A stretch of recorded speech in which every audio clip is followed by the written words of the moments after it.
Hi, I'm Carson, and today we're speaking with my mother, Rhetty. She is searching for her birth son, Scott, born July 11th, 1969.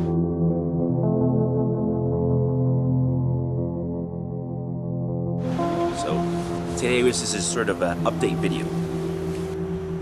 So is there any new news? Have you heard anything new? Yes, the update is that Scott does now know I want to meet him, but this information is via his adopted family to the social worker in Halifax, the searcher social worker. He is not interested at this time. He's not interested. His words were, "I'm not interested." I feel it. I feel that he does now know. What I do now when I receive information, I email my support group, the Canadian, now it's the Canadian Mothers, CCNM. I was in shock after I had Scott. I didn't know what was happening to me. No one talked about it. No one talked to you. They talked around you. I was not given the 3 months that I was told I was going to give 3 months before I signed those papers. I was never given those 3 months. I was given a month and a half. Well, what are those 3 months? 3 months before I signed the papers to give him up.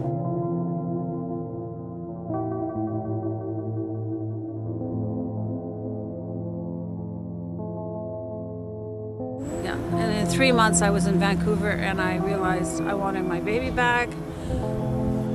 And I looked and I didn't even have a picture of him when he was born. I don't know, because I didn't have the money. And I thought about, well, how can I get him back? And I'm sitting by myself in a room in Vancouver. As a little girl, when you're growing up, you think, oh wow, you're gonna fall in love and get married and have a baby. This is implanted in your brain. And I'm sitting there thinking, what happened to that dream? What happened to my life?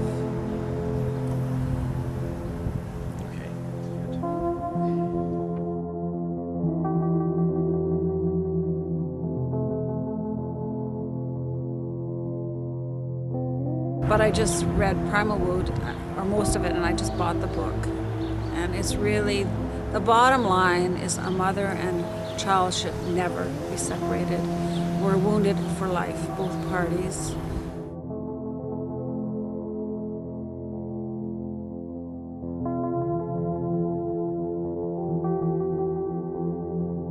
So how do you feel about your journey right now?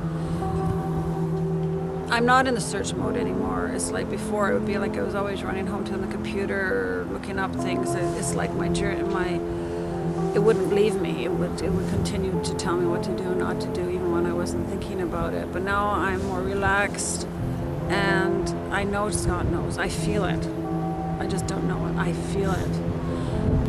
I feel a sadness that I hadn't felt before. I feel a sadness. I not just for my journey, but for all the women out there. Mm-hmm. This journey has created a huge awareness with me and an education.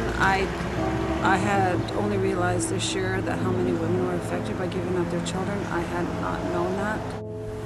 You know, every human being has a right to know where they come from. And the government has no right, absolutely no right to keep that from them.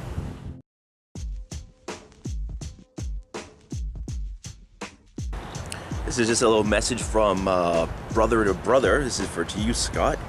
I hope one day we will meet and share a drink or a stogie together. So, yeah. Until then.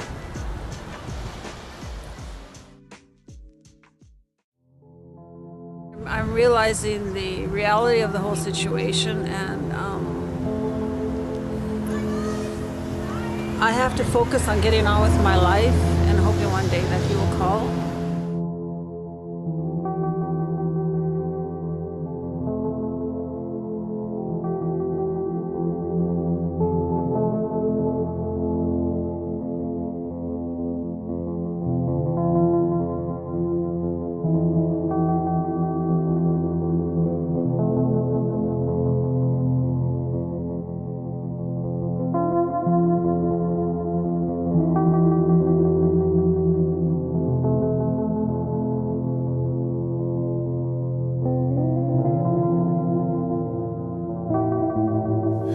Good news for birth parents and adoptees. Recently, Ontario passed a law for open records. Let's hope Canada unites for all provinces to have open records.